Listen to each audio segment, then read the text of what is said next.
సమయంలో నిన్న కాంగ్రెస్ పార్టీ దాని మిత్రపక్షాలు ఒక విధంగా చెప్పాలంటే మహిళలకు ద్రోహం చేశారు. ఇది జాతి విద్రోహం. అసలు ఏపీలో రాజకీయం అసలు ఏంటో ఏం అర్థం కాలేదండి. ఎలా అంటే ఇక్కడేమో చంద్రబాబు నాయుడు గారు బీభత్సంగా ర్యాలీలు నిరసనలు తెలియజేస్తున్నారు.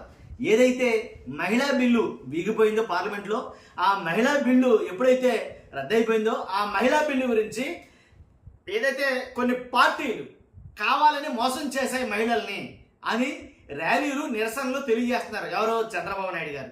ఎక్కడ? ఏపీలో.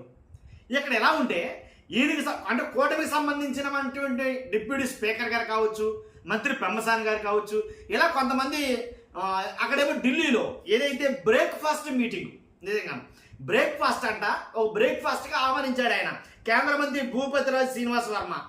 ఆయన ఆహ్వానించిన మీటింగ్కి టీడీపీ మంత్రులు, డిప్యూటీ స్పీకరు, అలాగే తెలంగాణలో సీఎం ఏమో రేవంత్ రెడ్డి, వీళ్ళందరూ కలిసి బ్రేక్ఫాస్ట్లో కూర్చున్నారు అక్కడ చాలా సన్నిహితంగా సాన్నిహిత్యంగా. కాబట్టి ఇక్కడ జరుగుతుందేంటి? కాంగ్రెస్ని విమర్శిస్తున్నారు. ఎవరు? చంద్రబాబు నాయుడు గారు. కాంగ్రెస్ మోసం చేసింది మహిళల్ని. అక్కడేంటి ఈ కూటమికి సంబంధించిన మంత్రులు, డిప్యూటీ స్పీకర్లు ఏంటి కాంగ్రెస్ ముఖ్యమంత్రి కలిసి టిఫిన్లు చేస్తున్నారు. బ్రేక్ఫాస్ట్ మీటింగ్ అంట అది. అసలు ఏం జరుగుతుందో నాకు అర్థం కాదు. ఫస్ట్ అయితే లైక్ చేయండి చెప్తాను. లైక్ చేయండి, ఎక్కువ మందికి ఇన్ఫర్మేషన్ తెలియాలి రాష్ట్రంలో. కాబట్టి మీ బాధ్యతకి మీరు లైక్ చేయండి. కొత్తగా మన ఛానల్ చూస్తే పక్కాగా సబ్స్క్రైబ్ చేయండి. మీ అమూల్యమైన అభిప్రాయాన్ని కామెంట్ రూపంలో తెలియజేయండి. జగన్మోహన్ రెడ్డి గారు సమర్థించాడు. ఏమని? మహిళా బిల్లుకి ఖచ్చితంగా మహిళా బిల్లు అనేది మాకు ఆమోదమే, మా పార్టీ మేము మద్దతు తెలియజేస్తాం అని అన్నారు. అప్పుడు మొదలైంది నిజంగా జగన్మోహన్ రెడ్డి గారి మీద దాడి. ఎలా అంటే మహిళల చేత దారుణంగా తిట్టిస్తున్నారు జగన్మోహన్ రెడ్డి గారిని. ఏంటి మహిళల బిల్లుకి ఆమోదం తెలియజేసినంత మాత్రాన నువ్వు మహిళలకు సంబంధించి మంచివాడు అయిపోతావని అనుకోకు. ఎందుకంటే మహిళల్ని దారుణంగా వంచి మోసం చేసిన వ్యక్తివి. ఇలా కొంతమంది రేణుకా జట్టి అలాంటి వాళ్ళు మాట్లాడుతున్న మాటలేవి చాలా దారుణంగా అనమాట. కాబట్టి మహిళల్ని ఎంత దారుణంగా వంచావో, అమరావతిలో మహిళా రైతుల్ని ఎంత దారుణంగా హింసించావో మాకు అన్నీ గుర్తున్నాయి అని మాట్లాడుతున్నారు. కాబట్టి నిరసనల్లో భాగంగా, ఆ ర్యాలీలో భాగంగా ప్లకార్డులు పట్టుకుని చంద్రబాబు నాయుడు గారు కూడా కొంతమంది మహిళలు ఏంటి కొంతమంది మగవాళ్ళు అందరూ కలిపి ర్యాలీలు చేస్తున్నారు. రోడ్ల మీద నిరసనలు తెలియజేస్తున్నారు. ఏమని? మహిళా బిల్లు కావాలని మోసం చేశారు, మహిళలు మోసం చేసింది కాంగ్రెస్ పార్టీ ఎప్పుడు మోసం చేస్తానే ఉంది. అంటే గతంలో కాంగ్రెస్ పార్టీ, టీడీపీ కలిసే ఉన్నాయి.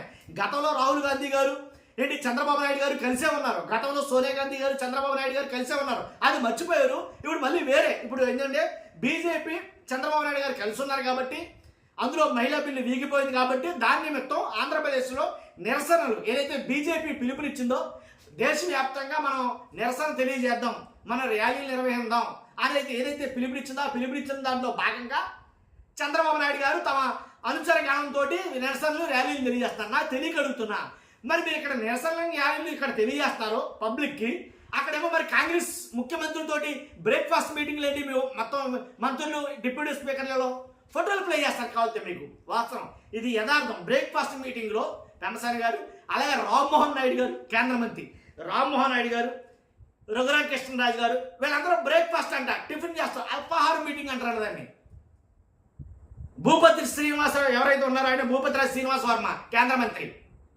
కాబట్టి ఆయనతో పాటు కూర్చుని అల్పాహారం ఇందులో కూర్చుని ముచ్చట్లు పెట్టుకుంటారనమాట. అంటే కొన్ని విషయాలు మాట్లాడుకుంటారనమాట. ఇక్కడేమో పడదంటారు. కాంగ్రెస్కి మాకు పడదు, కాంగ్రెస్కి మాకు వైరం, కాంగ్రెస్ మోసం చేస్తుంది, మహిళలను వంచింది, కాంగ్రెస్ కావాలనే మహిళా బిల్లుని వ్యతిరేకించింది అని అయితే కనుక మాట్లాడుతున్నారు. అక్కడేమో కాంగ్రెస్ ముఖ్యమంత్రి ఎవరైతే రేవంత్ రెడ్డి గారు ఉన్నారో ఆయన ఆలింగనాలు, కరచలనాలు అక్కడ చేసుకుంటారు. అంటే జనాలకి ఏం మెసేజ్ వెళ్తుందో నాకు అర్థం కాలేదు. ఎందుకని అసలు ఏమని అర్థం చేసుకోవాలి మేము? ఇక్కడేమో కాంగ్రెస్ని తిడతారు, అక్కడేమో కౌగులించుకుంటారు. నాకు అసలు ఆ వీడియోలు చూస్తే కనుక నాకు మర్చిపోయింది నిజంగా. మీకు ఆల్రెడీ ప్లే చేస్తాను, నేను ఆ వీడియోలన్నీ పెడతాను ఖచ్చితంగా. అన్నీ చూడండి, చూసిన తర్వాత మీ అభిప్రాయం చెప్పండి. ఏంటంటే నేను లేనిదేం చెప్పట్లా, ఉన్నదే మాట్లాడుతున్నాను. చూస్తున్నారుగా ఫోటోలు ఈరోజు జరిగినటువంటి. కాబట్టి ఇక్కడేమో నిరసనలో ర్యాలీలు, అక్కడేమో ఆత్మీయ ఆలింగనాలు. ఏంటిది?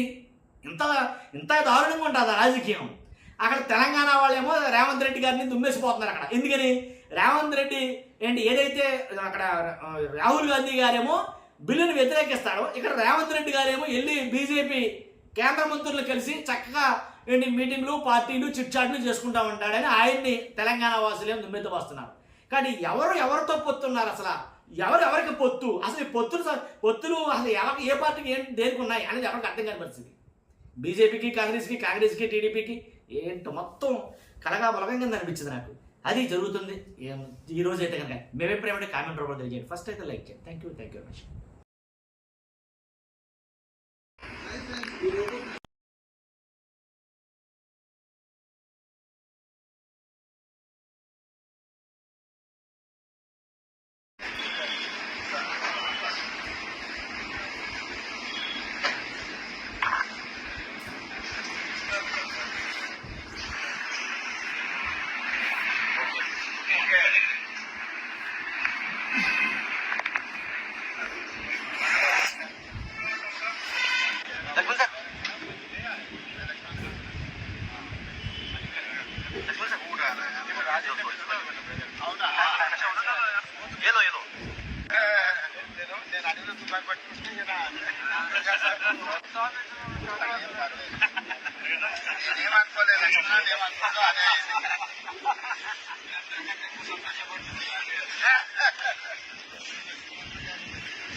No,